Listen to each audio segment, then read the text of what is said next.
Previously, we've covered the newest and most numerous rifle in U.S. inventory. And last episode, we went over the oldest to see service in Europe. But now, let's talk about the official rifle of the United States during the Great War.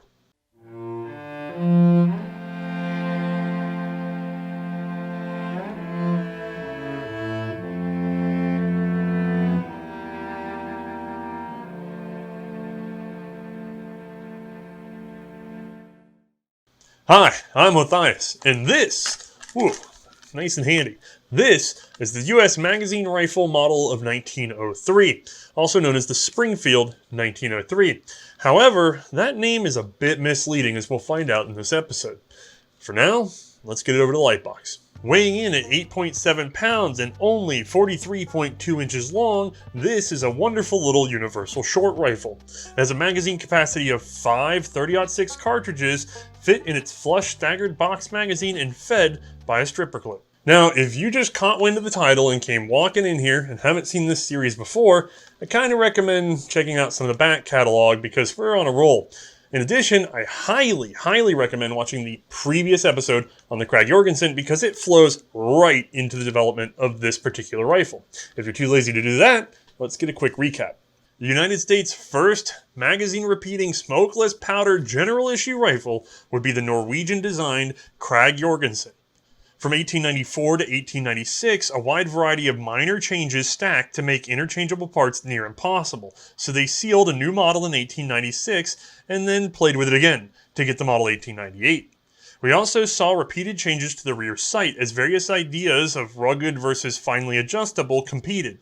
This process actually wasn't done until after our rifle today was introduced. The Krag would serve in the Spanish-American War, which was an outright victory for the US, but coming up against the Spanish rifles, the Ordnance Department realized that their gun wasn't as good as the other guys. That would be the Mauser Model 1893 and its excellent 7mm cartridge. Fast loading, flat shooting, high velocity, accurate as all get out, and way simpler to manufacture than the Krag.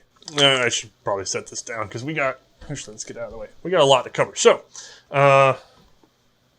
have the Krag, right? 1898. This is what went into the Spanish-American War. I'm going to need more room than that. Set this guy down. And then what it was up against was a little bit of an earlier version of this particular gun, the Spanish Mauser Model 1893. This one's a bit dusty, gentlemen.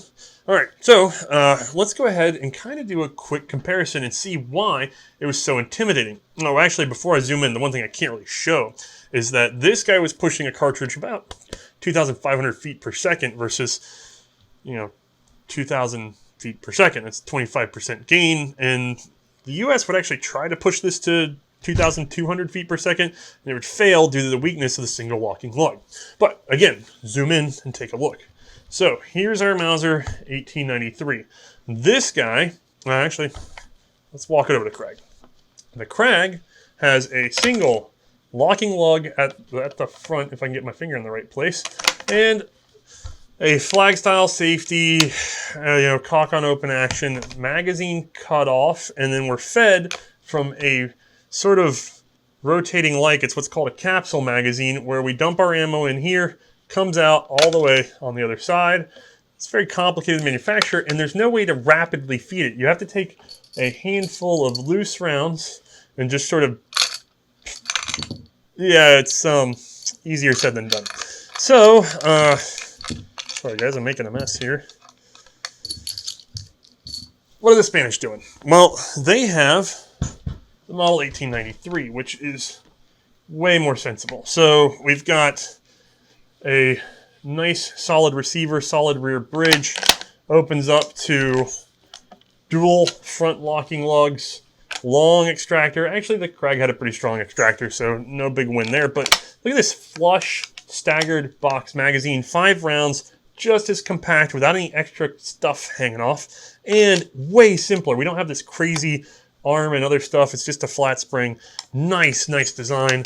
This particular gun is cock on close, but they're readily adaptable to cock on open, and same flag style safety, same ease of use. Realistically, there's no reason why this can't be brought into sort of the US pattern without giving up any of these benefits. Now, the other really big feature of this gun is right here.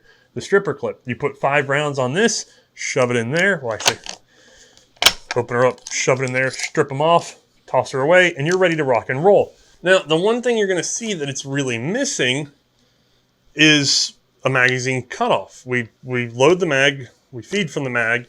The U.S. doesn't like that. The U.S. wants a single loading gun with a magazine in reserve. So the question is, can we put a magazine cutoff on that? Can we get the bolt angle we want? Can we get some other features and still really keep this very strong, durable system? And by the way, I will point out, when you are handily defeated, like the Spanish were in the Spanish-American War, and yet the guy who just kicked your patootie turns around and goes, man, that's a sweet rifle. I should really get one of those.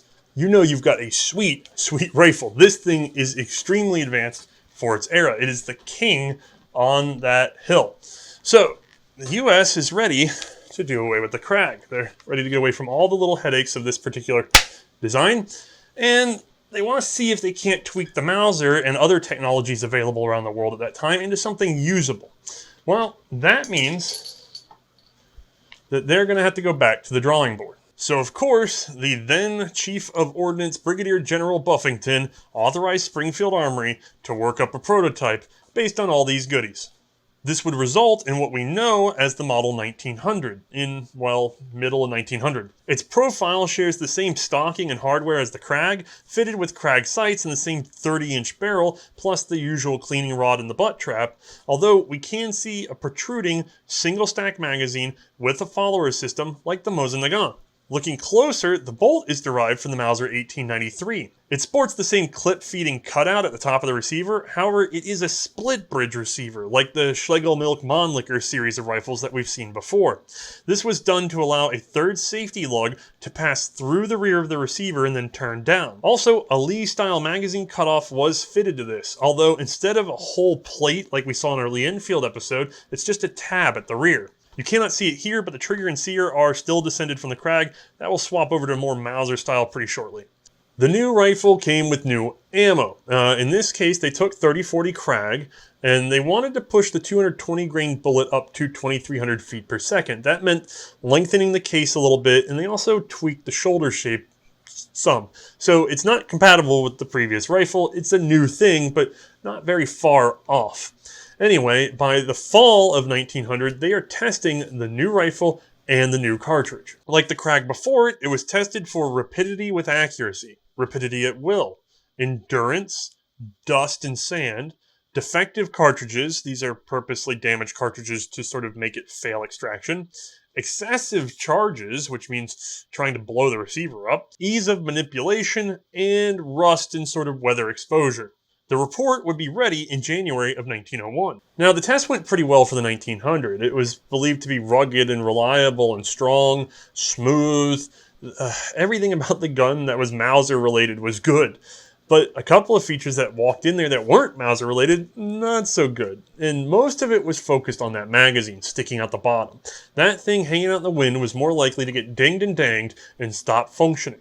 And it was unnecessarily complicated because they already had an 1893 Mauser to compare to, and that thing's like, you know what, let me do a little comparison here. I've got the 1893 Mauser magazine internals, the spring, floor plate, and follower, and then I sadly do not have a Model 1900 in front of me, but I have handled one personally thanks to our friend Alex up at Springfield Armory, and I can tell you without a doubt, it's very similar to this, a Mosin style magazine. And again, this is also similar to some things we see in Mannlichers. It's just a couple of arms and some flat springs. But let's take a closer look at just how radically different these can be. So, this is the Mosin. We have our follower, a lever arm, the base, and then we have a flat spring and a flat spring all screwed together, and it all has to be tuned to operate appropriately, right? So something like this was in the 1900s versus what they were comparing it to. I've got a shaped piece of metal up top, the floor plate, which is inherent to either design, that's the follower. So these parts we can't get away from. But spring, arm, spring have all been replaced. And by the way, screws and other things to keep them attached and pinning them in there and making sure that they stay. All that's replaced with a couple of little slots so that you can just sort of stick it in and stay. No screws, no craziness, no press fitting. And just an M or a W, depending on your perspective in life, of ribbon steel. I mean, this is radically simpler than that. And it ends up being flush to the gun so that it's not hanging out in the wind getting damaged. Now, another magazine consideration is that they were running into rim lock. The rimmed cartridges were interacting with each other in a not so beneficial way.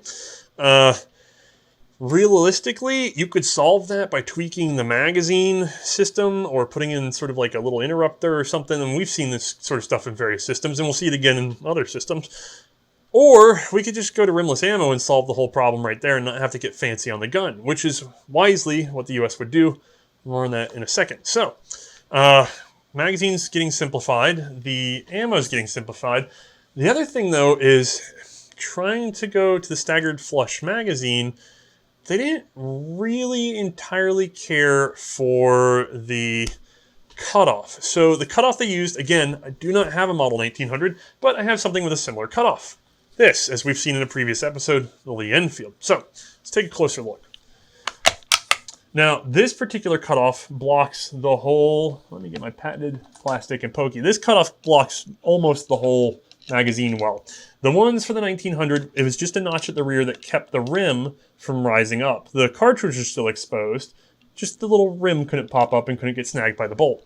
So that thing sticks out to the side, not a big deal, but the thing that the US really hated is that if they had the magazine cutoff turned off, you couldn't load the magazine. So you couldn't fill the magazine back up unless you open it. So you'd have to have two strokes. You'd have to open that up, then load the magazine, then close this up. And they decided they really wanted the ability to top it up regardless of whether it was on or off. For some reason, that was very important to them. Now, they had seen that possibility in another gun, so that they weren't completely insane. They had long already been looking at this particular giant monstrosity, which is the Swiss straight pull Schmidt Rubin, and it's trying to eat my finger. Good Lord, a little bit of dust there. This guy has a big old magazine sticking out, and one day when we get out of World War I, I'd be very happy to talk about this gun. But they like the cutoff. So if we take a look, the way this one works is they just lower the magazine. So magazine on, and therefore the cartridges are sitting high enough to be picked up by the bolt. And then magazine off, I mean, you can watch the gun go up and down. It's just, all that's doing is, I know, your frame of reference is off, but all that's really doing is raising and lowering the magazine so that that next round doesn't get picked up by the bolt. So that's a system in which, whether it's on or off, we can still load up the magazine. We don't have to do two operations. So something like this was mentioned. They said, can't we get, but we don't want a magazine hanging out. So I'm not sure how you're going to make a staggered box magazine move up and down in there, but let me tell you, they figured out a way. They got everything they wanted. But before we get into all that, during all of this, there's still, like I said, some changes to that cartridge. Remember, they made it rimless. They also made a couple little other alterations. You know what? I'm just going to skip ahead and tell you guys about the final product, the 30 caliber cartridge model of 1903 or 30-03. This moved a bottlenose 220 grain projectile at 2,200 feet per second out of a 30-inch barrel. Yes, there are a number of minor changes that precede this, but this is the basic goal of the trials, and something akin to this would be used throughout. Returning to rifle development, by 1901, we're seeing more prototypes. Now, these are going to be a lot like the 1900, but with a flush magazine in the new magazine cutoff applied. Still split bridge, all the usual.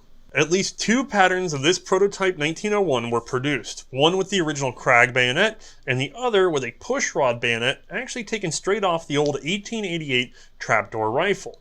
This was actually a push by Buffington, who was, again, Chief of Ordnance. Recall, he was the man behind the Buffington rear sight for the Springfield trapdoor rifles, which means he was involved about the time that we were strapping rod bayonets to these trapdoors as well. Conceptually, this is actually rather advanced. The U.S. Ordnance Department believed that the bayonet was no longer a must-have weapon on the battlefield. Alright, those of you who know U.S. Ordnance are going to laugh at the rod bayonet the minute I mention it. But take a moment and let go of your prejudice and understand that this was not an entirely insane idea. You have a rifle. It has a cleaning rod and a bayonet. Is there no reason not to combine the two and have just one part, especially when you consider that the bayonet is heavy, large, expensive to manufacture, and in the case of the Krag, we got held up for months waiting on scabbards for bayonets in order to issue these rifles. That's pretty hinky. Plus, you got to carry the bayonet around with you, slapping around. It's never as good as your knife. You'd rather just have your own knife. And then, if you're in the US, you never use the thing. Bayonet fighting is not a huge factor for the US frontier army at that time, in 1888 or in 1892, or by the time we're getting around to the 1900s. The US is kind of over the bayonet. The rest of the world, not so much. They have larger imperial armies. They field men in line still in a lot of ways. They have bayonet charges. The truth is, the US was too far ahead of the game on the idea of getting rid of the regular bayonet because, as we'll see in World War I, it still plays a role. But we didn't know that at the time. So, the idea that we can just take our cleaning rod, pull it out, lock it, and poke a guy if we really got to, but otherwise, since we almost never do, it's just going to stash there and just be a usual tool, it's not bad. It's really, honestly, in favor of the soldier to lighten his load and let him use a more modern rifle, which is, by the way, completely insane that the army that is like last to get off of single-shot rifles is first to decide, well, we're not going to stab anybody. We'll just slowly load a single cartridge and shoot them, which is still better than poking someone. That is where we were at. Now, the only reason the 1888 really didn't take off, like the hard reason, is because the black powder fouling meant that mechanism never quite worked right. It was always gummed up and you could never get it out when you wanted it, or you'd get it out and it wouldn't quite lock back down, it would go flying. Black powder ruined it. And so the project was abandoned, and then on top of that they said also rods are stupid. Then the Krag comes out, it's smokeless, they don't quite make the connection that, oh wait, we could go back to the rod now, we don't have to worry about the black powder fouling. So the Krag goes all the way through its service life. We have problems with the Krag bayonets. And then they go, you know what? Now they're working on this new Mauser style rifle. Can we revisit that rod bayonet thing? And so that's what they selected, was a rod bayonet. All right, so now we have a Mauser action through and through, but with a new magazine cutoff. And at some point prior to this prototype, the receiver was made solid bridged, much more like the Mauser 2, with that safety lug being shortened down to clear under it. It also appears that at this point, the Buffington-style sight ladder was still king. There's more on that in our old Krag episode. The gun was reviewed by the Ordnance Board and approved as the U.S. Magazine Rifle Model 1901. Chief of Ordnance Buffington would order preparations to produce 5,000 of these new Model 1901 rifles, but before the heavy work was done, he would be replaced in November of 1901 by our friend William Crozier. We've seen this man before with the Lewis gun and Krag episodes, and we gave him kind of a hard time. But actually, Crozier was careful with taxpayer dollars and distrustful of taking broad steps into unknown arms development. He would halt the 5,000 rifle production and instead request funds to produce 100 shop models by hand for extended testing by board officers. You see, Crozier had learned from that whole mess with the Krag Jorgensen. And let me tell you, he was the right man for this. We made fun of him for the Lewis gun, but if you really watch that episode as much as I'm teasing, he's given a gun that doesn't quite work. And until it will work enough to bet lives on it, he won't accept it. And that's the same thing that's going on here. He's got rifles, they seem neat, but he saw what happened with the Krag. He wants these things to run. He wants bandoliers, he wants slings, he wants the clips, he wants everything sorted out and done acceptably before they produce one single, run of these things in the thousands. Work it out now. Find the problems. And honestly, this was brilliant because if we had rushed into this gun like we had in the Krag, it wouldn't have worked. The U.S. would have had a totally different 30-inch barreled long rifle if it weren't for the fact that Crozier slowed the whole thing down.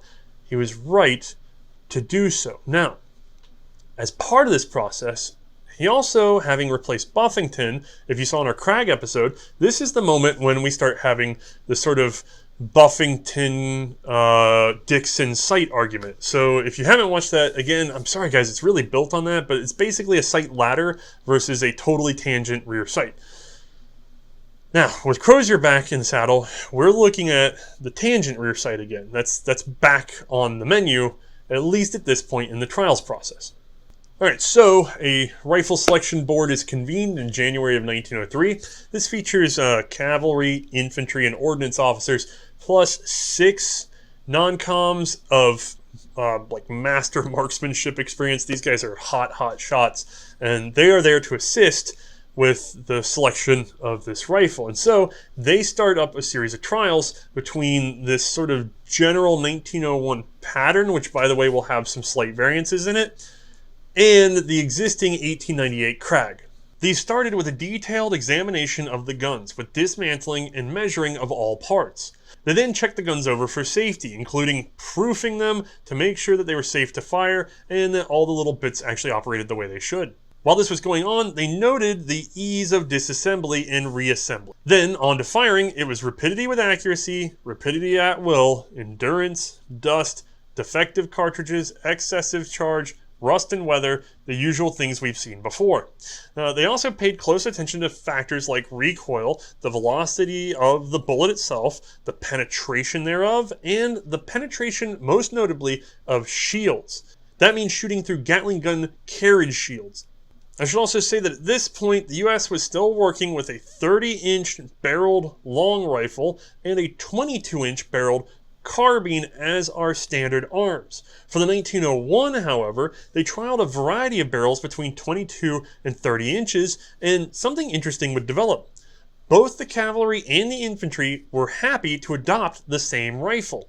We've seen factors like this in the German Kar 98AZ, in the British short magazine Lee Enfield, but basically what happens is, with the new smokeless ammo, the muzzle blast gets pretty bad for cavalrymen at 22, 20-inch barrels, that sort of thing. So they're happy to sort of get the extra 2 or 4 inches, get out to 24 inches. In the US case, it's 2 inches. They're fine with that. It cleans up some of their problems. Now, it also keeps some of their muzzle velocity that they would have otherwise lost. Now, for the Army's perspective, they're afraid of losing muzzle velocity, but luckily Frankfurt Arsenal said, no, it's fine. We can get it to 2,300 feet per second. By the way, 2,300, not 22. We'll get to there in a moment. We can keep it at 2,300 feet per second. Don't worry about it. 24-inch, just fine. And so with that settled, the Army goes, well, this is great. We chop off all this length, all this weight. It's easier for us to take these things around and store them and rack them. It's a universal short rifle. We don't have to have a rifle and carbine. We can just produce a ton of whatever and hand them out where they belong. Much better than the old system, and we're glad to have everybody on board. So they take the gun on tour, showing them at various military facilities to 223 officers and 4,669 men who are reported as giving an opinion on the new rifle. Just so you know, it's overwhelmingly positive, showing a clear superiority over the current Krag Jorgensen. So by June 1903, the Ordnance Board has made up their mind. They're going with this new gun. They're going with a 24-inch barrel. They just have a few notes of what they want done. A lot of these notes come from the fact that there's no one 1901 rifle, and as much as I want to unpack which came first, that's a whole other research project. But some of these guns with different sights, with different barrels, with different handguards, they start to emerge. And so the features are packed down into one package that they like just fine. And it's all sort of built on, like we saw with that 24-inch drawing, that's the one that they start with. They want the rear sight moved back a bit, the handguard to extend to the upper barrel band, the lower band moved 2 inches rearward for better sling position, the rod bayonet should be thickened to 0.3 inch, same as the bore. It would no longer be a cleaning rod, just a clearing rod, with a pull-through and oiler in the stock.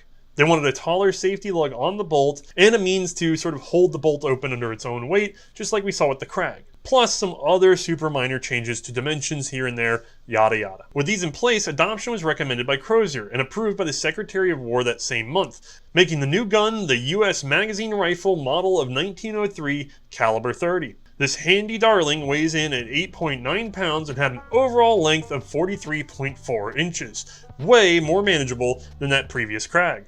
I'm really sorry to say I don't have a rod bayonet 1903 here.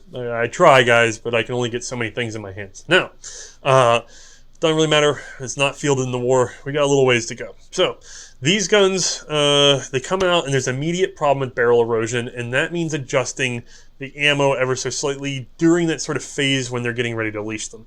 So they walk back the ammo by 100 feet per second. So now we go from the 2300 goal to 2200 actual. That's why you see the discrepancy with that ammo I listed earlier for 30-03.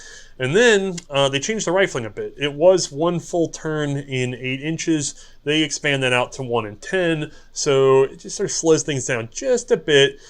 Well, it still keeps it stable, but doesn't quite rip up those barrels as fast. Now, the whole thing is up and ready to run by November of 1903.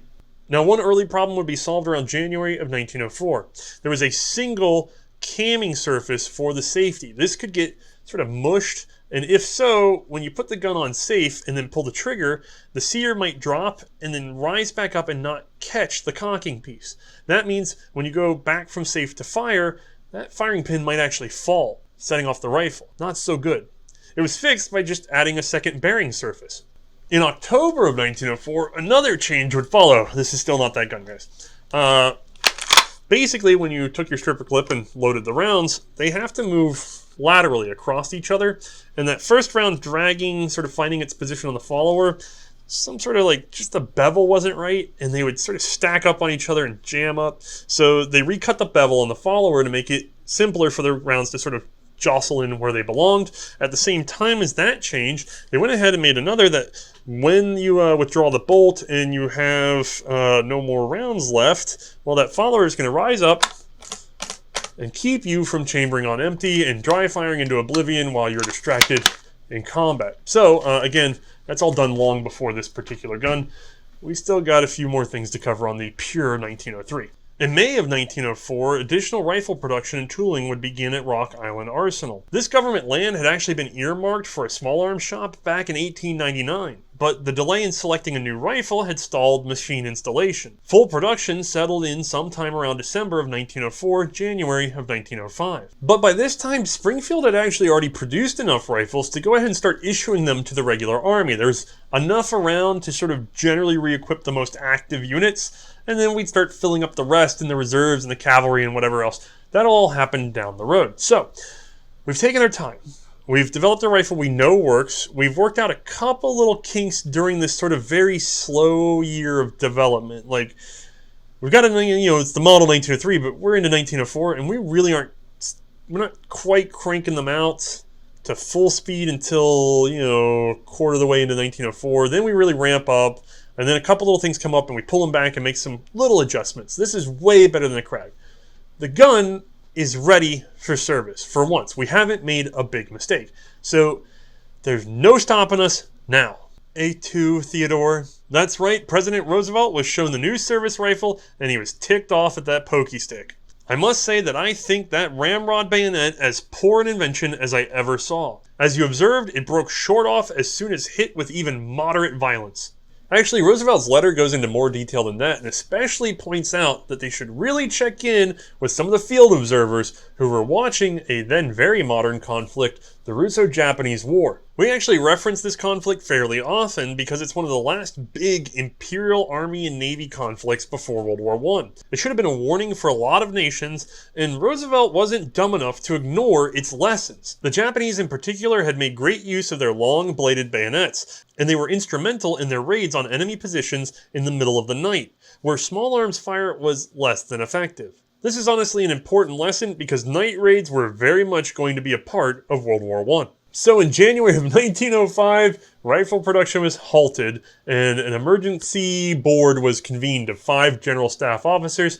They were invited to consider 3 possibilities for how to fix this bayonet kerfuffle. First up, can we just beef up the rod and flute it? Yeah, I don't think the president's going to like that. What about that Krag Bolo thing we have going? It could be used as a bayonet, a machete, and an entrenching tool. But it's a bit heavy and expensive, and it's not needed on every front. I guess that leaves us with the regular old knife again. But since we shortened the gun, let's get some length on there to make up for it. 16 inches of blade, yeah, that'll do. That makes this beautiful butter knife, turn it the right way, my friend.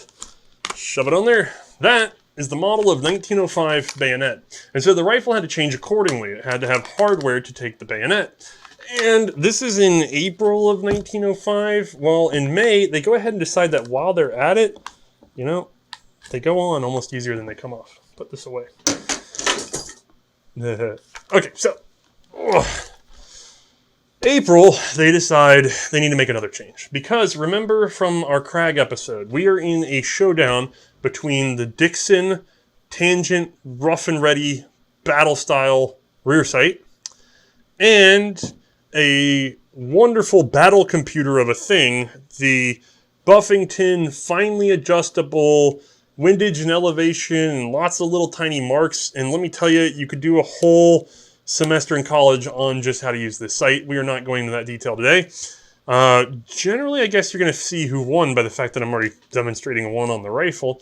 But the original 1903 had these guys, and it was time for them to go again. And this decision, like I said in the Crag episode, because this is happening concurrently with the Crag, in 1905, they decide that this particular sight will not collapse on its own. So if this one's up in the air, okay, and I can just sort of whack it this way, it'll fall flat along the receiver. It's not going to bind in a scabbard. So if I accidentally shove it into a scabbard, okay, so shove, clap, I can still pull the rifle back out of the scabbard, and it's not going to tear anything up or get bent or maligned. This particular sight, because of the way it just is tangent only, well, that means that it can't collapse because it's being held up by metal. And so if I put it into a scabbard, and I'm cavalry, and then I try to yank it back out, and it hasn't bent itself to death, it's going to be stuck. And I'm going to be yanking on my horse looking like a dingus, and I may or may not get shot in the process. So overall, other armies had sights like these and got around this problem, but the U.S. decided this was enough. And I'm going to tell you, that request just pushed it over the edge. A lot of people in the U.S. were still thinking on the shooting range, not on the frontier. And U.S. marksmen really loved having the battle computer. So the Buffington sight is back. Dixon sight is finally out. And we see this mirrored on the Crag as well. Now, that puts us into a gun that was originally a model 1903. And we should probably call it the model 1905 now. But the U.S. decided that they were just going to overhaul all of them and not have an original model 1903. There's no reason to keep a single rod bayonet around. Now, of course, some survived this conversion process. I don't have one, but they did. So we have to be able to distinguish them. So they just get called the 1903 rod bayonet, but reasonably, they're the 1903. This is the 1905. We're never going to convince anybody to change the name. And it doesn't even matter because it's going to see another change in the very next year, which is going to be to that cartridge thanks to Germany. You see, in 1904, they would adopt a new Spitzer bullet. That means pointy, and it had a flat base. The French had already done this back in 1898 with Ball D, but apparently we did not care then. But we cared now. These light Spitzer bullets were faster moving, flatter shooting, and less upset by crosswinds.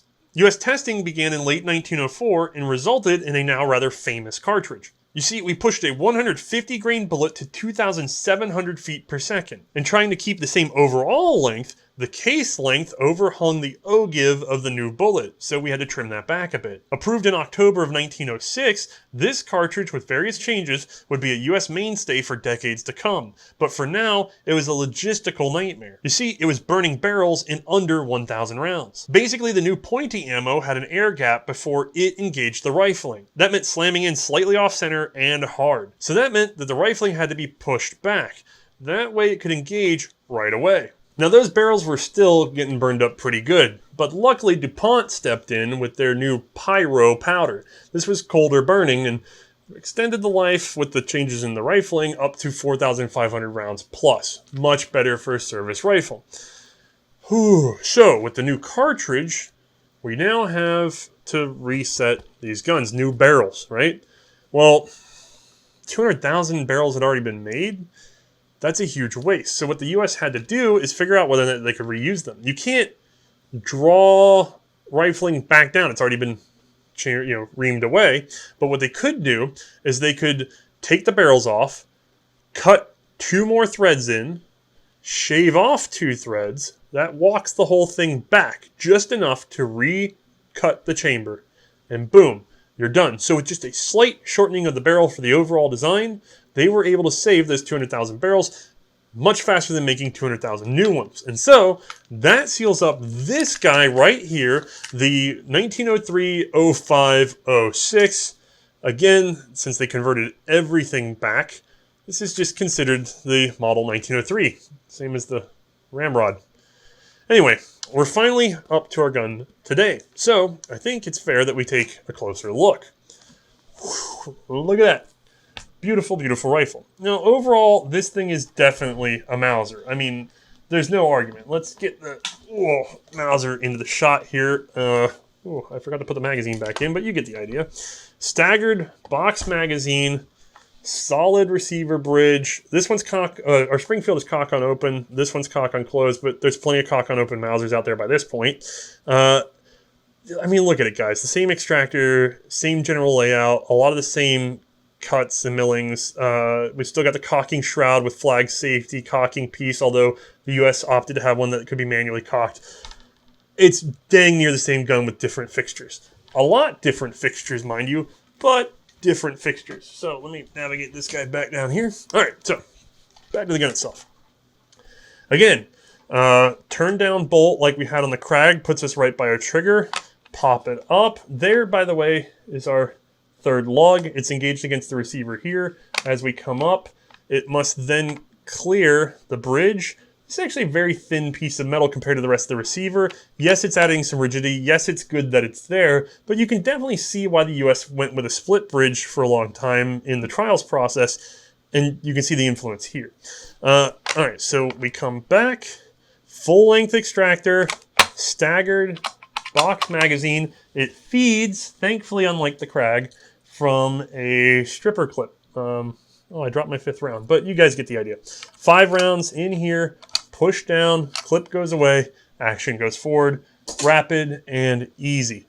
Now, while we're at the rear, you can see follower interrupts the path of the bolt. This is to prevent panic troop from sort of rapidly firing the gun, just boom, boom, boom, and then he runs out of ammo. The guy next to him is firing, and he just thinks he's still firing. It's just a panic thing.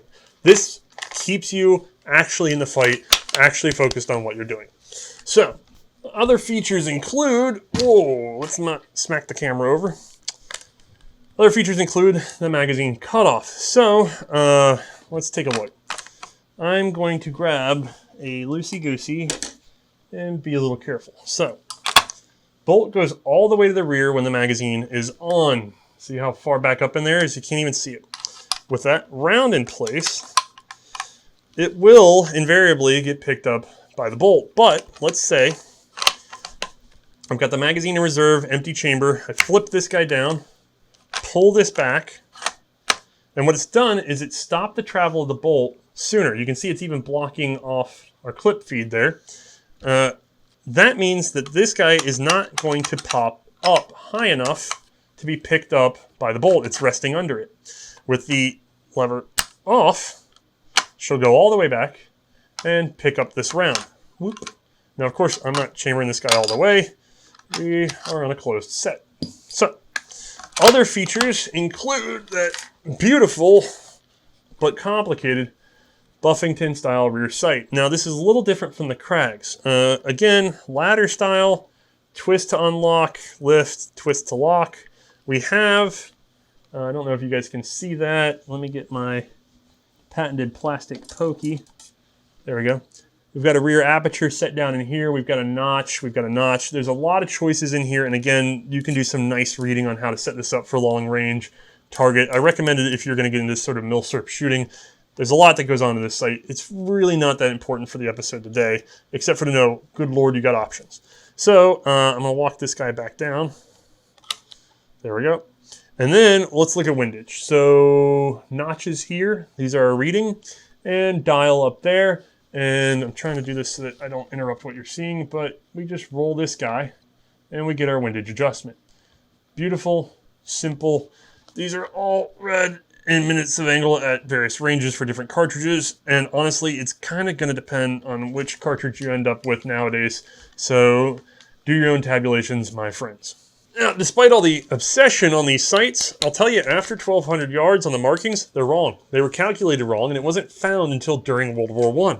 But it didn't really matter because nobody was shooting outside of 1,200 yards. And the next cartridge, well, it fell right in that performance range where it was close enough for government work. Hey. Anyway, we're here on the gun, and we've taken a good look at the outside. I think it's time to get a closer look at the inside. Let's strip 5 rounds of 30-06 into this magazine. Bolt forward and blammo. Now take a look at that magazine cutoff. Let's flip it. See that notch now on the outside? That's where the left locking lug would have struck, stopping the bolt in its rearward travel until we flipped it over. Now, when we pull the bolt back, we'll see that it is stopped much further forward, preventing the next round from feeding. Alright, let's flip back to repeating fire. Take note of the safety lug. This serves to stabilize the bolt when out of battery, and acts as an additional reserve locking lug in the case that the first 2 fail. Little special features aside, this really is just a Mauser rifle, so it should be pretty familiar otherwise.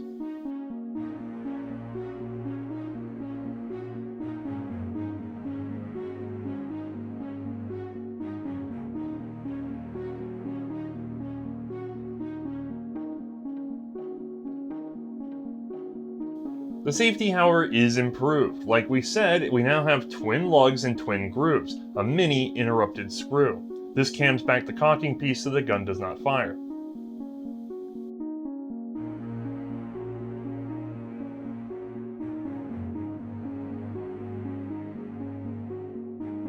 Alright, let's get this over to Mae. Johnny, get your gun, get your gun, get your gun. Take it on the run, on the run, on the run. Hear them calling you and me, every son of liberty. Hurry right away, no stay. Make your daddy glad to have had such a lad.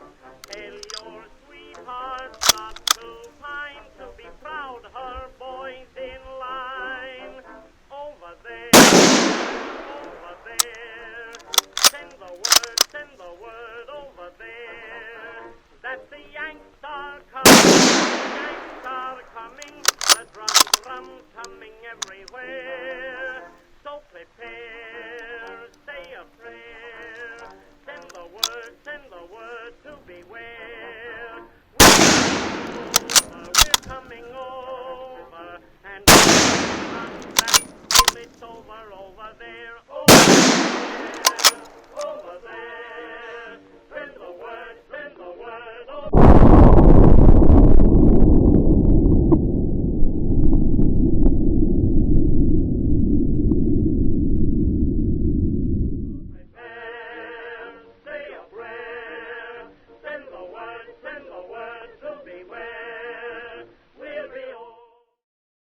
I will not lie, I actually have deeper interest in foreign rifles than US rifles.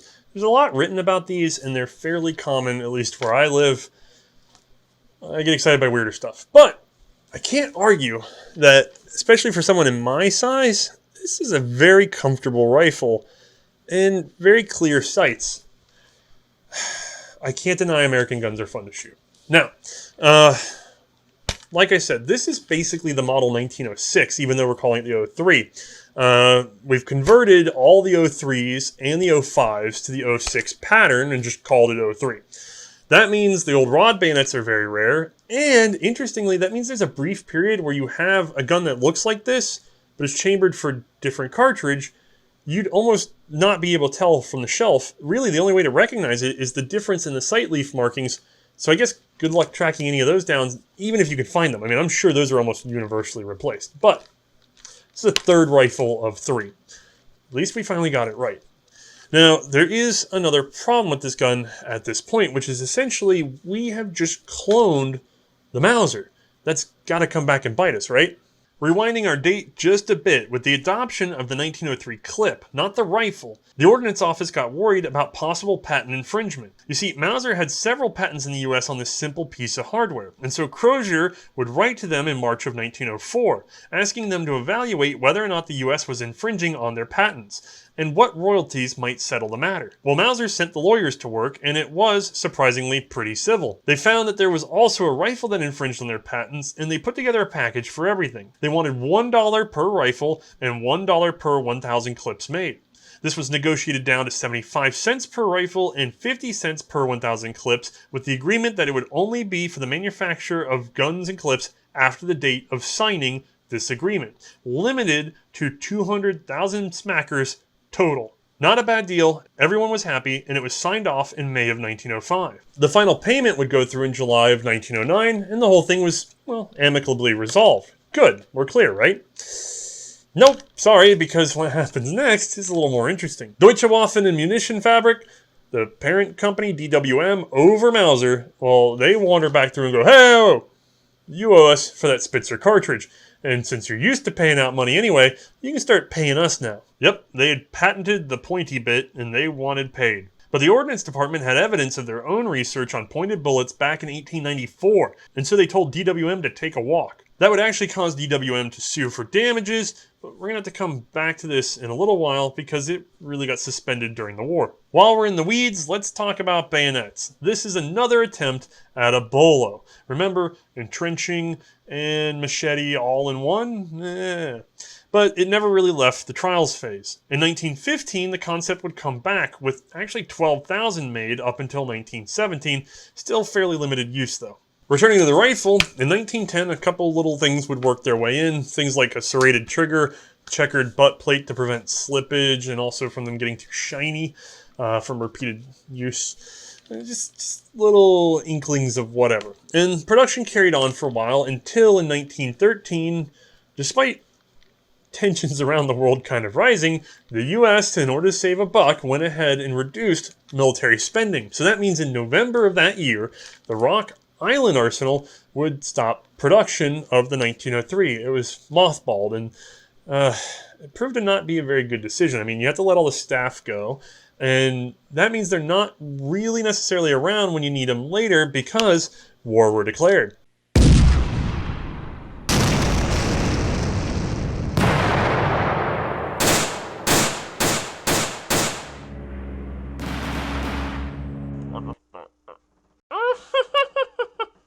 We've covered how the U.S. got into this conflict a little bit before, and realistically, we're not an overall history channel anyway. So, let's get to the meat. As I just said, Rock Island was closed, and they would have to reopen the facility in February of 1917. But man, did it take a while to get things rolling again, because good luck luring everybody back. I mean, think about it. You have arms production through the roof, not for the U.S., but for the entire world in all these commercial sectors. So all the guys that had been making 1903s, they took top dollar positions at Remington and Winchester and others.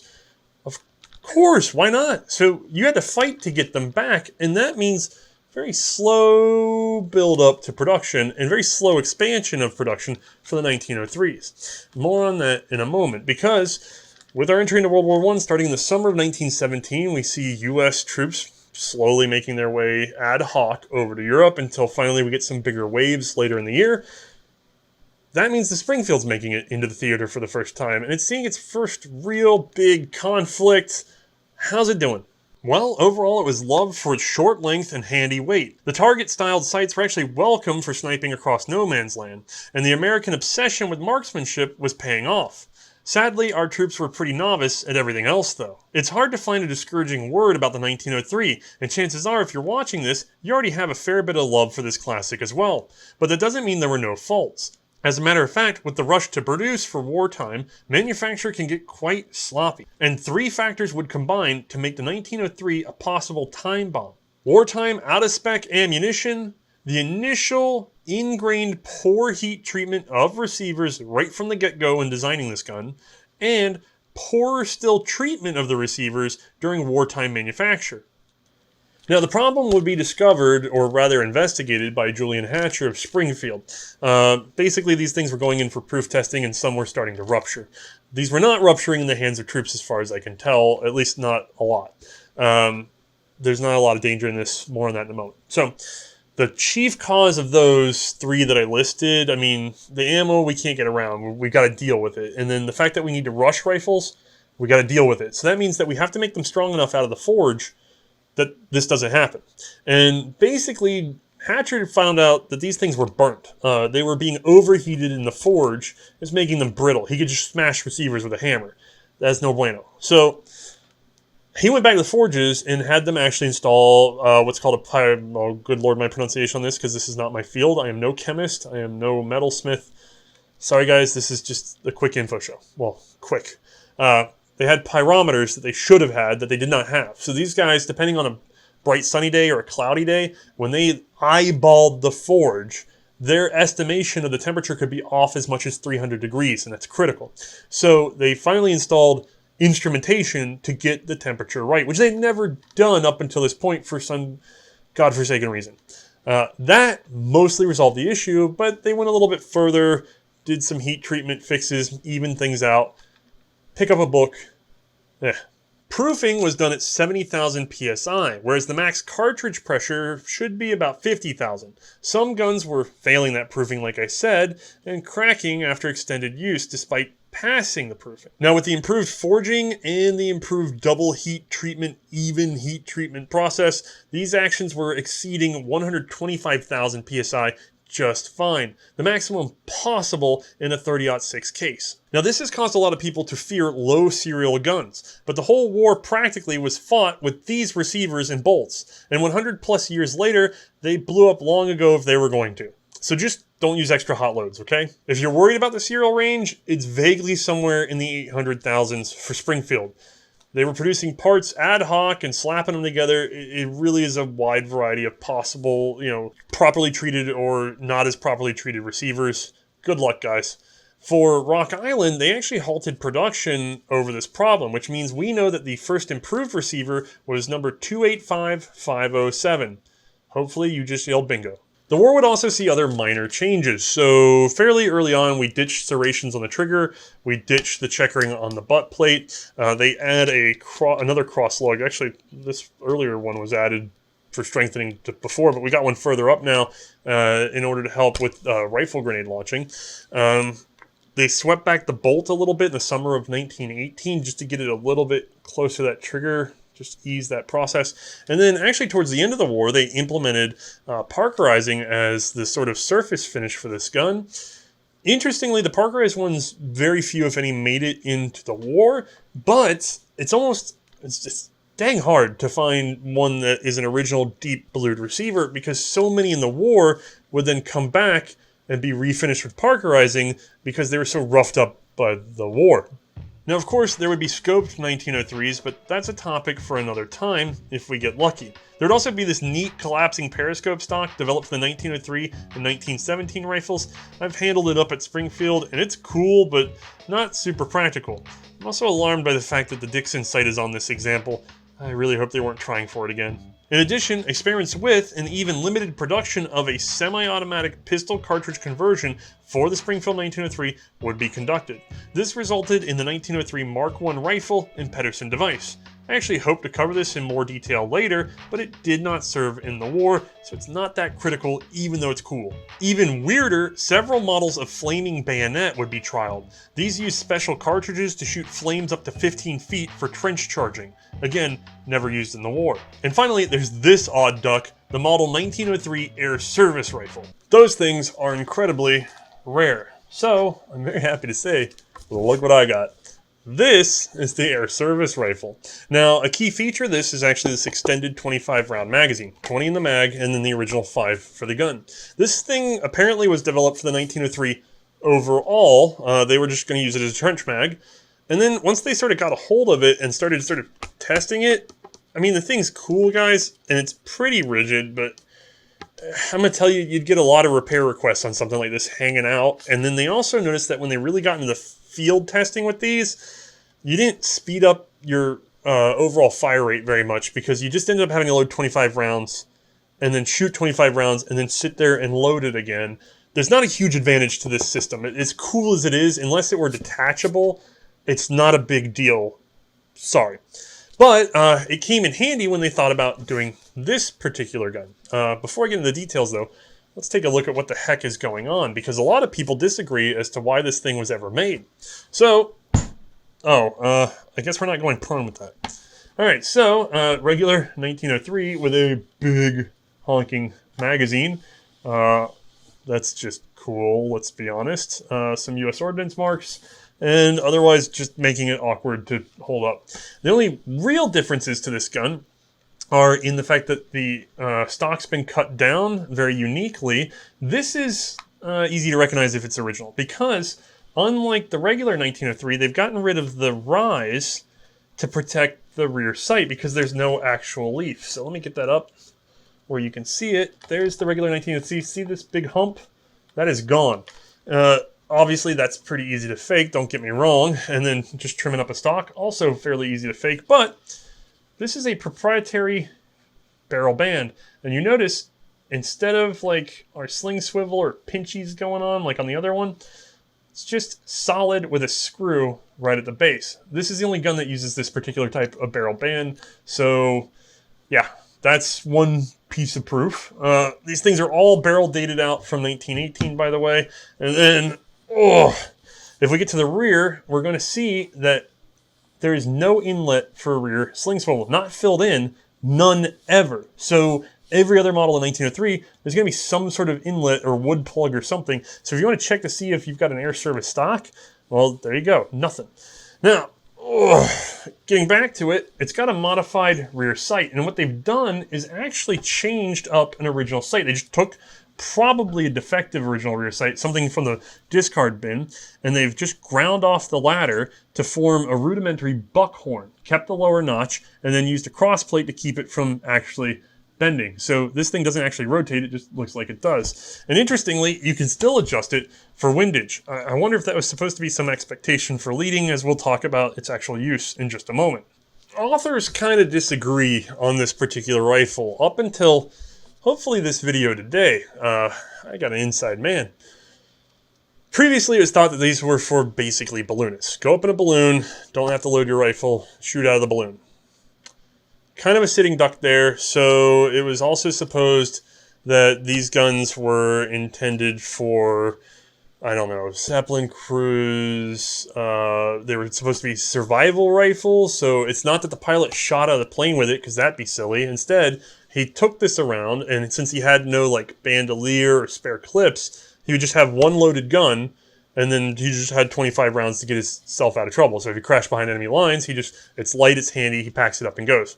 I have one problem with that theory, which is that this thing has no provision for a sling, and you'd think that'd be instrumental to a survival rifle. But anyway, luckily, again, inside man, and again from our Crag episode, our friend Andrew from Archival Research Group, email in the description if you need this kind of homework for yourselves. The man is very talented because he turned up copies of cablegrams that mention exactly where these honeys were.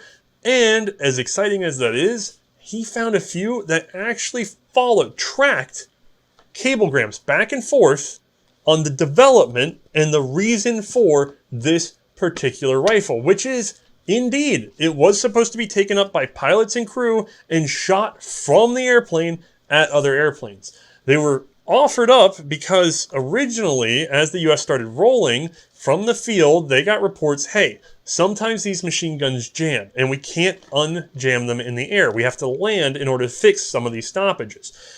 We need something to keep us fighting long enough defensively to get back out of the air and fix these problems. Or if we're in a spot where we really could do a little bit more damage on an unarmed target, we're going to do it. We need a rifle. And so they wanted a lightened, higher capacity magazine rifle. In that regard, the Ordnance Department said, cool, we'll just make one out of the Springfield 1903. We'll shorten it up. We'll add the extended magazine. And this is cablegrams. It takes time to go back and forth, right? And there's all this message going back and forth. The Ordnance Department gets ahead of themselves. They're like, look, we'll do open buckhorns so you can lead in the air. We'll keep the windage. We'll do all this other stuff. We're going to make 900 of these things. I hope you like them.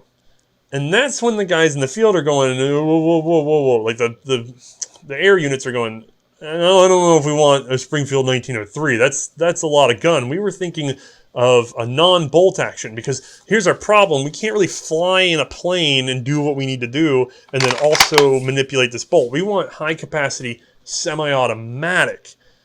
At which point Springfield goes, oh, I don't know why you didn't say anything about that sooner. That's stupid. We're already working on these things. But what they really wanted, what they requested that sort of walked off of this gun, was actually the Winchester 1910. And that was the gun they sort of wanted. Now, changes to the machine guns, improvements, placing rear guns, that sort of thing, they ate up these problems to the point that they no longer needed a backup rifle. And so that Winchester 1910 idea in the US was dropped. They probably got inspired by the French on that, but that's a story for another day. Now, where does that leave us with this gun? Why does it even exist at that point? Well, that's because in the time delay, they just started producing them. And so ultimately, like 680 of these things would be shipped to France because we already made them. Just if you want to use them, fine, take them, get them. You know, we're not going to sit here and play with this forever. We just cut off production of what we already cooked up in a hurry and get it out to you. So we know at least of those 680 because, again, Andrew's my hero, and he found, look, guys, we got these guns. What do we do with them? And then the Ordnance Department's going, look, take 25 of them, send them over to the 1st, send them up in planes on the front, and see how they do. Now, in that regard, they didn't do so well. Nobody really cared about them. They were unnecessary. Sorry, guys. Tough. And at that point, that order was issued in October of 1918, so there wasn't even a lot of time to really test them before the end of the war. It's right there. So, what happens? Ultimately, it comes back, we got no real use for them. Ordnance Department, right before the war ends, goes, okay, well, just give them out to drivers and couriers and things like that. Guys that don't really need to carry ammo belts anyway. They're kind of lighter. Figure out how to strap them to their backs and let them go. And I don't even know if that actually went through in time. But even if it did, you're talking about a gun that really didn't see combat. Doesn't mean it's not cool as heck looking, though. So I guess we should probably still go ahead and hand it over to Mae.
When they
All right, I'm going to tell you something. That was an ambitious day. We ended up with a lot of rifles ready to go, so we hit the range, and we're going to film like 7 rifles.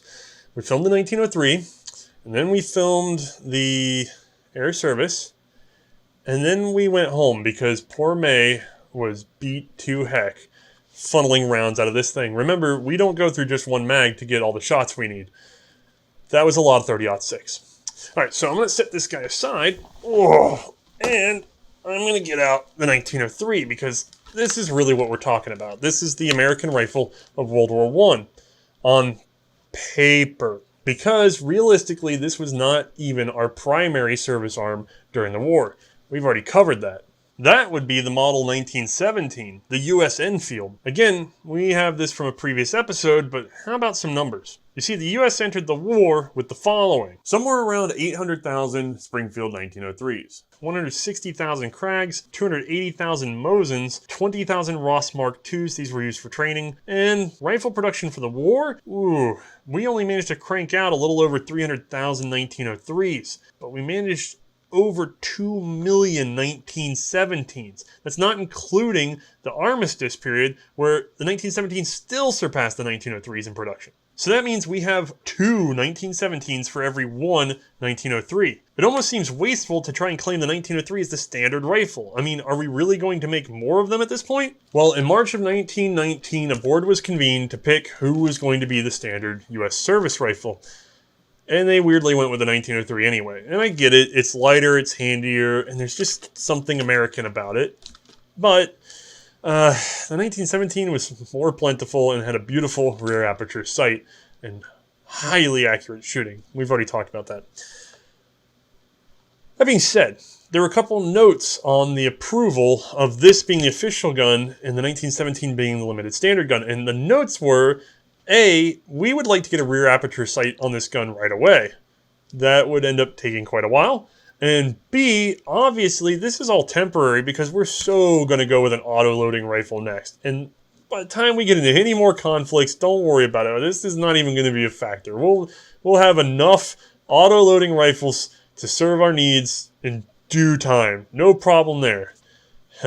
Luckily, these guns are both outside of our scope today. Instead, I'll just limit this to one more post-World War I wrap-up story. Recall that DWM was mad about the infringed Spitzer patent. Well, they had sued back in the day for $250,000 before the war. Well, that got tabled during the conflict. They were obviously distracted. Well, also during the war, the patent was seized under the Office of Alien Property Custodian. This is legally tricky because under Geneva you can't do that. So kind of a war crime to steal foreign people's patents just because you're at war with them. Okay, so what does that mean? Well, it means that when DWM comes back, they can't sue for the patent as being infringed by the bullet because, again, the U.S. had studies going back to 1894, provably. But the interesting thing is, even though the patent was no good or unenforceable, it was seized illegally. So the lawyers get involved and the U.S. has to pay for the seizure of a useless patent.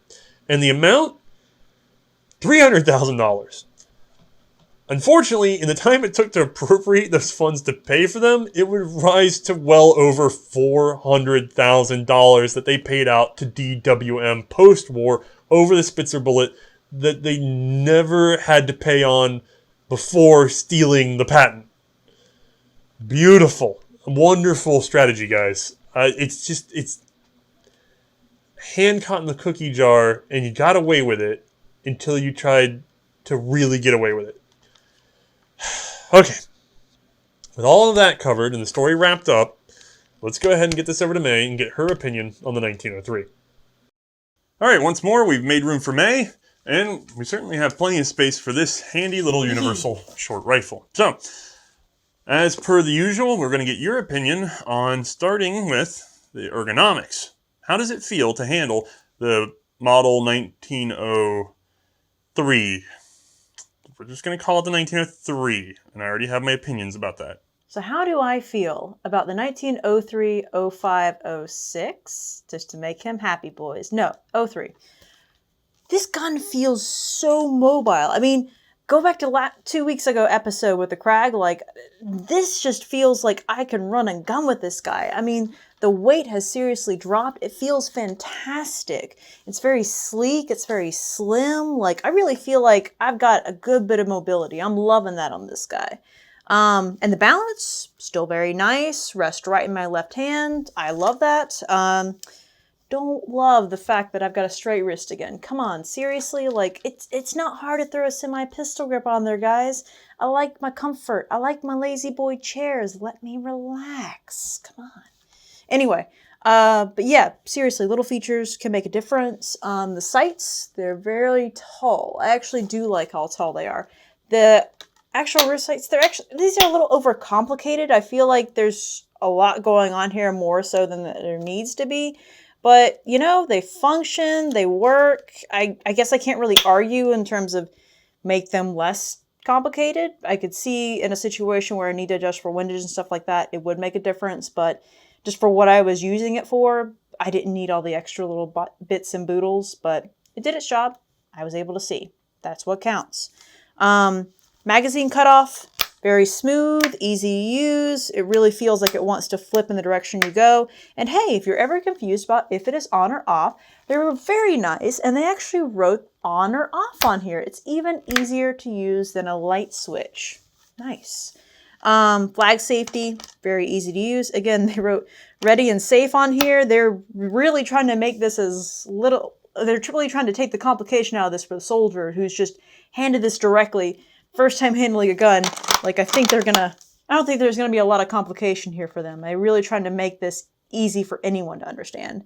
The bolt, you know, it just feels like I'm just handling a Mauser. It feels like I'm handling a Mauser 98. I know that they based this off of the 93, but it's smooth, it's simple. Like if I close my eyes, yeah, I just feel the Mauser 98 in here. That's just what it comes off as to me. Maybe someone else has got other opinions. I'm sure we'll read that in the comments. The comb, you know, it's just high enough. I feel like they could have gone a little bit higher personally, just a smidgen. But it's still high enough. Like, it still puts my face right where it needs to be on the cheek weld, so that was all right. Cocking piece sticks out pretty well. Like, I thought it was easy to grip and manipulate if I needed to. Like, if I just needed to, like, recock the gun for any reason. Like, I didn't think I would have any problem with that. But yeah, otherwise ergonomics, I really feel like it's not a carbine, but I still feel like I could easily just go on a sprint with this guy and not have that big of a problem with it. For ergonomics, this was actually pretty nice. Before anybody says anything else, yes, we're aware of the 1903 sling. Yes, it's very powerful when paired with this rifle correctly. Yes, it was part of training. We didn't do slings for any other guns, and we can't do slings for every other gun, and it's a big headache to get all the way into all of that. So we're going to keep this fair, and we're doing the U.S. equipment the same as everybody else. No slings, freestanding. This is more history and a little bit of demonstration. We're not... I know a lot of you guys really want us to be like reenacting World War I and getting it all just right so that we can tell you down to the fine line what the superior weapon is. I'm not sure why, because I'm not sure how many of you are planning on going in a time machine to World War I and bringing the best gun with you, but no, this is a showcase of firearms history. I'm sorry, guys. So check out the other videos online. There's some World War II ordnance videos and stuff that show how to use those slings. They're great. They're cool. Not factoring in on this. I'm sorry. Now, that puts us on to shooting, though. What's it like to actually pull the trigger on the venerated 1903? First things first, I've got to load the gun. And with this one, we're loading 5 rounds from a stripper clip, and it loaded beautifully. No problems, no jams. Loaded, I think, about 4 or 5 clips worth, and we didn't have any problems there. Lining up the sights, as I said previously in the ergonomics, they're tall. I mean, they're just like the Krag sights, guys. So there was really no difference there. Pulling the trigger, it is a very smooth 2-stage trigger. Like, I almost can't even tell when the break is actually going to happen. It was so smooth, which was really nice. I love that about this gun. And then actually pulling the trigger, the actual bang that came with that, the recoil. It is a little bit gruff. 30-06 is a little bit much, I think, of a cartridge. It's a little over the top, but it didn't feel like I wasn't able to handle it. Like, don't get me wrong. With this gun, I felt like I could still, fire multiple rounds off and not have any problems realigning my sights or hitting my my target. Oh my goodness, mate, speak. I felt like I get my target just fine, but after like maybe 30 rounds or so, it started to get a little bit much on the shoulder. And I wish, honestly, they just included that semi-pistol grip, because if I had had that and just been able to pull it more into my shoulder, yeah, I would have probably not even mentioned how gruff of a cartridge it is. But it is a little bit difficult handling it after a significant amount has been fired through it. But other than that, it was actually a pretty fun shooter. I just had a nice time out on the range that day. I took a bunch of the U.S. boys out to the range and had a good day. I liked it. I have to agree that the 1903 is a very fun range gun. And it's true, 30-06 is one of those sort of upper end heavy hitter cartridges, which is an odd choice considering it was paired with what was adopted as a short rifle. It's like we were like, let's really crank up the power and shorten up the gun. But it works. It works just fine. And by the way, there's lots of fans of 30-06 to this day, and I'd count myself as one of them. Yeah, me too. It's a little much on this guy. Yeah. So, we'll talk about some other guns that shoot 30-06 in a moment.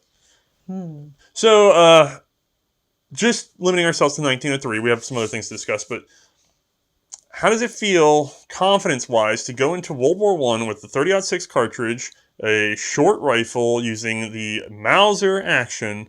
I imagine this is going to be a terrible review, but let's let you go for it. Terrible. Awful. Goodness, no. I could never see myself ever going into battle with... No. Seriously, guys. I really didn't have that many negative points to this guy. And even with the few negatives I gave, with this no semi-pistol grip, and then, like, 30-06 being a little too overpowered for this guy, whatever. Like, it performed excellently, and I performed well with it. It's got a lot of fantastic features to it. I mean... There's no way I could say no to this guy. Yes, I'm going to take it into a battle. It's wonderful. I feel like that is far too easy of an answer for such a big show. I mean, of course we're going to like the Springfield 1903. Of course it's going to be in sort of the higher echelon. I mean, in a lot of ways, like I said, Mauser 98 with some refinements, I kind of prefer to most of the Mausers out there. Like, of the Mausers, this is one of the nicer Mausers. So, of course, it floats up to that top of our list. But what if we had another improved Mauser design, and I told her that she had to actually make a choice? Oh, I hate you so much. This, ladies and gentlemen, is the American Enfield, the model 1917 in 30-06. And we have an episode on it. Hold on one second. Fine. We have an episode coming up on it, but just to review, big, heavy, and also chambered in 30-06, and also derived from the Mauser action. So, I'm going to hand you this. Here, let me take that. You sure you don't want me to just okay. Let me take this back for a second. Right. You've had it for a moment. You've been all over it. So let's do this. You give us a quick recap on anything about that gun you're holding that you would prefer. Before you have to make the decision, just tell me if there's anything on that gun that you prefer. And maybe not like as much. Let's just get a list of the likes and don't likes before you give me the call. How about that? Yeah, all right. Okay. Okay. All right. So, off the bat, yeah, I've got an aperture sight. That's instantly going to bump it up, in my opinion. I've got 6 rounds instead of 5. Also a nice plus. Honestly, I like the trigger. I like the bolt on this guy. I think it deposits me in a much better place with that trigger. And then, yeah, honestly, I just can't get over those sights. Those are really fantastic. I've got the semi-pistol grip. Yes! With the 30-06. And then I will say, the weight does help with recoil mitigation. But I don't want to say a negative in there. I have to, but the weight is also a really big negative factor. But yeah, in terms of pros, like, those are all like really big point outs. But it is super heavy. And it is longer. Like, I don't know. Differences wise, those are the things that stand out to me the most, though. Yeah, there's only one other thing I can think of. So, lighter, handier, not as clear on the sights, not as heavy as a barrel. Straight wrist versus semi-pistol grip. Woo! Triggers are roughly about the same. I will say one other thing. That is cock on close. Oh, shoot. I forgot. Yeah, this is cock on open. Now, yep. I tend to not notice the difference very much between either. Some people have a strong preference, and I think think you said you prefer cock on open most of the time? I do prefer cock on open. You're right. I forgot about that on this guy. Yeah, that is going to make a difference. It is a negative on this one being cock on close. So, you gotta pick one. You can only take one into battle. Of the two, is it going to be maneuverability, or is it going to be precision? Can I pick the 1903 A3? The 1903 A3 was not available. Come on, it has a semi-pistol grip. It's got the aperture sight. It's got all the features I want. They didn't all have semi-pistol grips. Yeah, I'm gonna have to go with. Oh yeah, I'm gonna get yelled at. I'm gonna have to go with the 03 just because I'm thinking of endurance on this, guys. Like I'm seeing myself trucking along with this gun, and I'm going the distance with it. But 1917, not so much. It's just not gonna hold up. You know, a few inches off this barrel, and I bet she'd change her mind. We are not talking about cutting down military guns on this channel. That is a no. I meant by design. Thank you. By design. Okay, yeah, by design, sure. Cut off a few inches, and we will see each other again, sir. But no, for now, I unfortunately have to stick with this guy. It's just, in the long run, he's going to make it to the end of the finish line with me. Well, the good news is I weigh a lot more, and I don't mind. I prefer the 1970 quite honestly. It may be more believable if I get the whole sentence out. Rear aperture, heavy barrel, and I'm big enough that I don't mind lugging this thing around. But I'm not the average size of the average soldier. So Mae's made her call, ladies and gentlemen. Please send all hate mail. Oh no! No, I'm just kidding. All right, so that does leave us with another thing to discuss, though. We've cleared the worst of it. Now, if I can borrow that back. All right. Set this aside, and we have to at least mention this ridiculous thing, which, by the way, I am happy to announce, technically C&Rsenal owns this guy. We found it, just for people to know, we found it because we were looking to make a reproduction for the show. Mm-hmm. And then we found an original hiding in plain sight because it was sporterized. Managed to track down a mag for it because it was missing one, and then there you have it. The gun's all here, all together, and on display. At some point, I guess we're going to have to unload it so that we can help continue to fund the show, but that's a separate issue for much further down the road. We're hoping to get a little more leg out of this thing. That being said, you did get to shoot it, and I'm quite sure that spectacle drew a few people to the show, so why don't you tell us what it's like playing with the air service? Now, you're going to have to close your eyes and pretend with all your might. Close them in a way that don't creep me out. That I can fly. Can you just close them without them fluttering like that? No, I actually can't. When I was getting a facial the other day, like she was talking about how my eyes wouldn't stop fluttering, and she got really mad at me, and I was like, I'm sorry, it's just a reflex. And she kept yelling at me. It was not relaxing.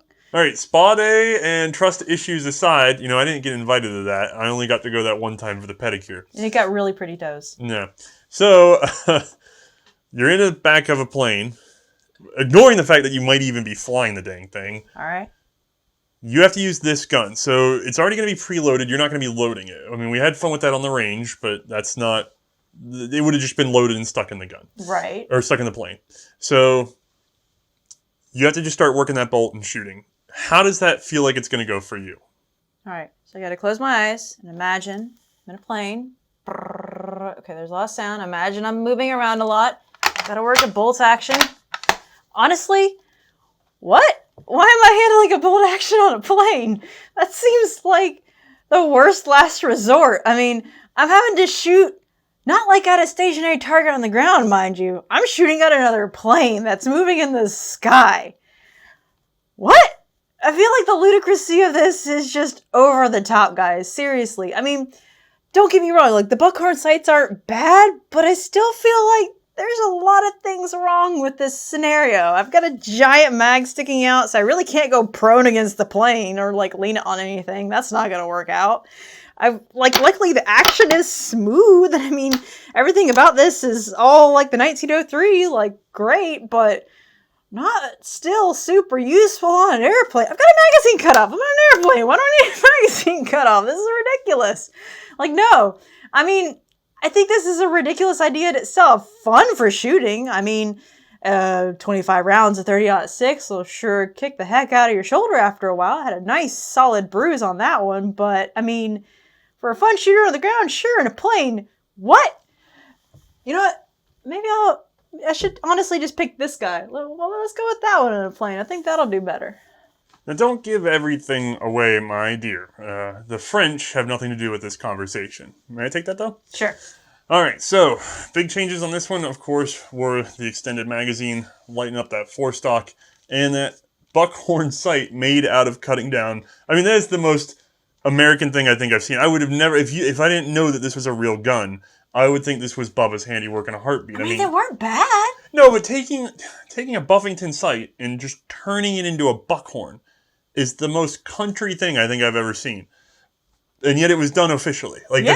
that's just, a good old boy was working for the Armory. That's all I'm saying.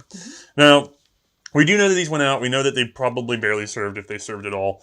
And we know that they had a very limited role. So unless somebody wants to come forward with a biplane and some FAA regulations on whether or not we can shoot out of it, I'm not sure that we're going to get a lot of testing I know there's some permits you got to go through for that or whatever, but... Yeah, I don't want to say that it won't happen, but I'm not sure how it would. Someday I will shoot you out of a biplane. At something at the ground, not something in the sky. That sounds terrifying. I mean, maybe. We're not holding this thing forever. Good Lord. Now, all right. So I think we wrapped up. Oh, no, actually, I had one other question for you. You fired exactly Would I take it into battle? Please tell me no. Oh, sorry. I mean, it can't be worse than the regular 1903 at close range. No, but come on. Actually, it is fairly light. It is very, very light. You can't go prone with that guy. If you were charging a trench and you had to choose between a 1903 with a bayonet or this with no bayonet, but the open buckhorn sights and the big old magazine, which would you choose? I mean,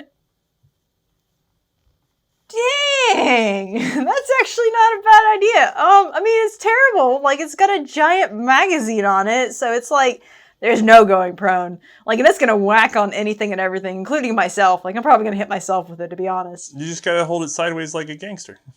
Wait, so do I hold it like this? Yeah, there you go. Grip it. Yeah. Okay, I'm going to go like this. Yeah. No, I couldn't even see the sights. But, no, I think I'll just stick with the 03. I feel like that's better in the long run. Plus, I don't have a giant magazine sticking out the bottom that I could ding up pretty easily. Because it would be me. It'd be me running. If you told me I'm gonna fall. If you told me I was rushing a trench, I'd take this. It is really light, though, isn't it? 25 rounds ready to rock and roll. Okay, wait. It is 25 rounds. Go away. Go away. All right, this show is falling off the rails rather fast. So, I think we'll just surrender on the air service. Now, that leaves us with the final score. May prefers the 1903. I prefer the 1917. We both have a laugh off the air service, who was never it was an official rifle. I mean, it was designated, and they made like 600 plus of them, but almost all those would have been turned back into regular rifles after the war. They would have been repaired back to standard. So it's a very rare and odd duck and worth a good laugh. So let's wrap us out. You're going to see the credits, and then after that, you're going to get some updates. And we are filming well ahead because by the time you're seeing this, we have hopefully already filmed and survived a big shoot down in Louisiana. And hopefully we have cached, I hope, because this is what I have been working 100 hours a week for the past 2 weeks for, to get caught up on. I hope that we have just generated a ton of machine gun information for you and worked up some possible episodes. So, however long it takes me to get that ready, should be exciting for the series. Mm-hmm. Thanks for your continued support over on Patreon, by the way. That makes that sort of thing possible. As much as we try to self-fund where we can on little side things, it's you guys. You're making the show. We rely on it. All right, have a good one. Thank you, everybody.